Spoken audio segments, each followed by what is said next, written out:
কোথায় গেলে তুমি?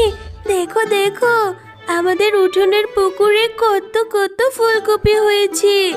দেখো না মা, এত ফুলকপি কোথা থেকে এলো বলো তো? হ্যাঁ রে টয়া, তাই তো দেখছি। এইটা কিভাবে সম্ভব? কালকে পর্যন্তও তো একটা ফুলকপিও ছিল না। মা, তুমি আজও কিছু রান্না করনি? এই শুধু কাঁচামরিচ আর পেঁয়াজ আর শুধু ভাত খেতে আমার একদম ভালো লাগে না। তুমি কোনো তরকারি রান্না করনি, এগুলো কি খাওয়া যায় বলো? টয়া, আমি জানি রে মা, এগুলো দিয়ে খেতে তোর খুব কষ্ট হয়, কিন্তু কি করবি বল? এই বেলা একটু কষ্ট করে খেয়ে নে, পরের বেলা আমি তোকে ঠিক তরকারি রান্না করে দেব। কি বা করবই বল, এতটুকু চালের ব্যবস্থা করেছি কতই না কষ্ট করে, তরকারির ব্যবস্থা যে করতে পারিনি রে মা। তুমি তো সবসময় বলো এই বেলা না হয় ওই বেলা তরকারি দিয়ে খাবি, সবসময় শুধু এসব বলে আমাকে আশাই দিয়ে যাও। আমি আর এসব দিয়ে ভাত খেতে পারবো না, তোমার ভাত তুমিই খাও। তোমার কাছে যেহেতু তরকারি কেনার মতো টাকা নেই, তাহলে তো না খেয়ে থাকলে তো হয়। আমি খাবই না, চলে যাচ্ছি।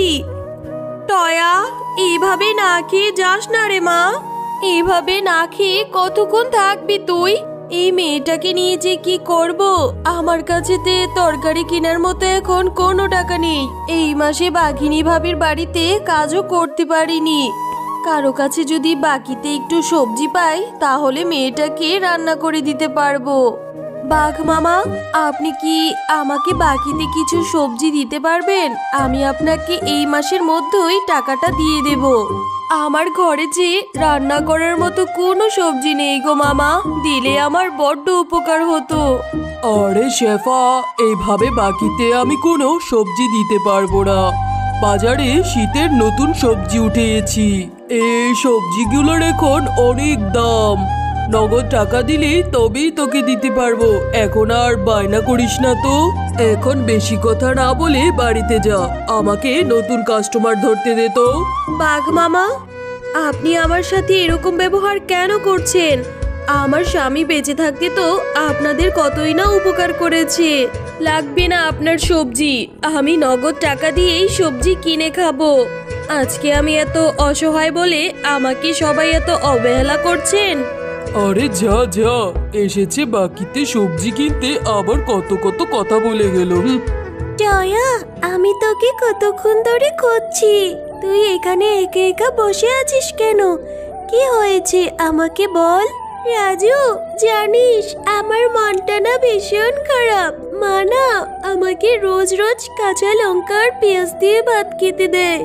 আমার রোজ রোজ এই একই খাবার দিয়ে ভাত খেতে একদম ভালো লাগে না রে, তাই আমার মনটা এত খারাপ।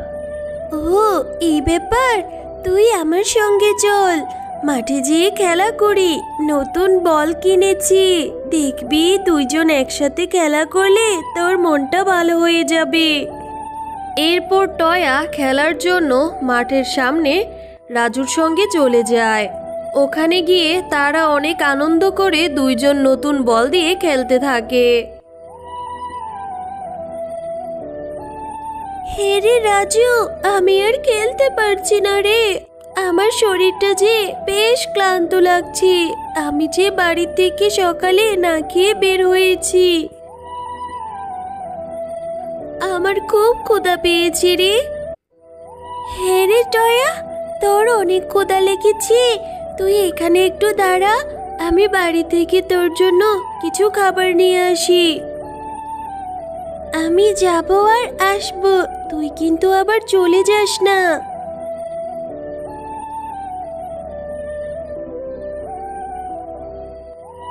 টয়া রাজুর থেকে কেকটা নিয়ে খেতে থাকে, আর অমন সময় ওখানে রাজুর মা বাঘিনী চলে আসে। আরে রাজু, তুই এই মেয়েটাকে এত দামি কেকটা খেতে দিলি? আমার থেকে শুনেছিলি একবারও? এই টয়া, তোর তো সাহস কম না, আমার ছেলেটাকে ভুলিয়ে ভালিয়ে আমার ছেলের খাবার খাওয়া হচ্ছে। কাকিমা, তুমি আমাকে আর বকো না। আমি তো রাজুর কাছে খেতে যাইনি। আমি যে সকাল থেকে এখনো কিচ্ছু খাইনি, না খেয়ে আছি। তাই আমার শরীরটা খারাপ দেখে রাজু ওর বাড়ি থেকে আমাকে কেকটুকু এনে দেয়। হ্যাঁ হ্যাঁ, বুঝেছি বুঝেছি, আমাকে আর এত জ্ঞান দিতে হবে না। চল রাজু, আমাদের জমি থেকে ফুলকপিগুলো তুলতে যাই। জমিতে যে অনেক ফুলকপি হয়েছে। দয়া, তুইও আমাদের সঙ্গে যেতে পারিস, গেলে কিছু কাজ করে দিতে পারিস। ও কাকিমা, তোমাদের জমিতে ফুলকপি হয়েছে? চল রাজু, আমিও তোর সঙ্গে যাব। তারপর জমি থেকে ফুলকপি তুলবো। এরপর টয়া তাদের সঙ্গে তাদের জমিতে যেয়ে অনেক ফুলকপি তুলে। কাকিমা, আমি তোমার কাছে একটা ফুলকপি চাইবো, তুমি কি আমাকে দেবে? আমার না ফুলকপি খেতে খুব ইচ্ছে করছে। আর আমাদের বাড়িতেও না কোনো সবজি নেই। সবজি নেই বলে আমার মা কোনো তরকারি রান্না করে না, প্রতিদিনই শুধু ভাত খাই। আরে টয়া, একে তো রাজুর থেকে কেক নিয়ে খেয়েছিস, এখন আবার ফুলকপি চাচ্ছিস? বছরের প্রথম ফুলকপি, ফুলকপির যে এখন অনেক দাম। না রে বাবা, আমি এখন তোকে ফুলকপি দিতে পারবো না। শোন, আমার পাশে যে ফুলকপির আগাছাটাগুলো আছে এইগুলোই নিয়ে যা, নিয়ে গিয়ে তোর মাকে রান্না করে দিতে বল। যা এখান থেকে। একটা ফুলকপি দাও না গো কাকিমা। আর ওই ফুলকপির আগাছাটাগুলো কি রান্না করে খাওয়া যায়? ঠিক আছে, আমি তাহলে ওইগুলো বাড়িতে নিয়ে মাকে রান্না করে দিতে বলি। এরপর টয়া সেই ফুলকপির আগাছাটাগুলো নিয়ে তাদের বাড়িতে চলে যায়। আর বাড়িতে যেয়ে দেখে তার মা উঠোনে বসে তার জন্য অপেক্ষা করছে। টয়া, আমি তোকে কত জায়গায় খোঁজ করলাম, তুই কোথায় গিয়েছিলি রে মা? সেই কখন থেকে তরকারি রান্না করে তোর জন্য অপেক্ষা করছি। সেই সকালে না খেয়ে বের হয়েছিস, এখন তো বিকাল হয়ে এলো, এতক্ষণ কোথায় ছিলি? আরে এগুলো তুই কি নিয়ে এসেছিস? মা, তুমি কি আমাকে ফুলকপির পাতাগুলো রান্না করে দিবে? আমি না বাঘিনী কাকির সাথে তাদের জমির অনেক ফুলকপি তুলেছি। আমি ওদের সাথে কত কাজ করলাম, কাকিমাকে বললাম একটা ফুলকপি দিতে, ফুলকপি দিল না। এই আগাছাটাগুলো দিয়ে বলল তোর মাকে যেয়ে বলবি রান্না করে দিতে। মা, এই পাতাগুলো কি খাওয়া যায়? তাহলে তুমি আমাকে রান্না করে দিও। টয়া, তোকে বাঘিনী ভাবে কিনা এই ফুলকপির আগাছাটাগুলো ধরিয়ে দিল, আর তুই কিনা তা নিয়েই বাড়িতে চলে আসলি? কেন গিয়েছিলি ওদের সাথে কাজ করতে? তোর যা ইচ্ছে তুই তাই কর। হায় আল্লাহ, এমন দিনও আমাকে দেখতে হলো। যা এক্ষুনি যে এই ফুলকপির আগাছাটাগুলো ফেলে দিয়ে আয়, ঘরে রান্না করেছি, যা গিয়ে খেয়ে নে। এই কথা বলে টয়ার মা মনটা খারাপ করে ওখান থেকে চলে যায়। মা এভাবে মন খারাপ করে চলে গেল কেন? বুঝেছি, আমি অন্যের বাড়িতে কাজ করেছি বলে মা অনেক কষ্ট পেয়েছে। আমি এখনই এই আগাছাটাগুলো পুকুরে ফেলে দেই।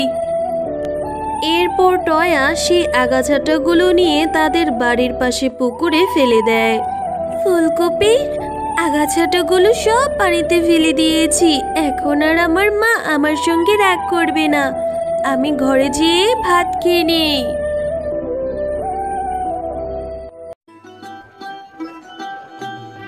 মা, ও মা, কোথায় গেলে তুমি? দেখো দেখো, আমাদের উঠোনের পুকুরে কত কত ফুলকপি হয়েছে। দেখো না মা, এত ফুলকপি কোথা থেকে এলো বলো তো? হ্যাঁ রে টয়া, তাই তো দেখছি।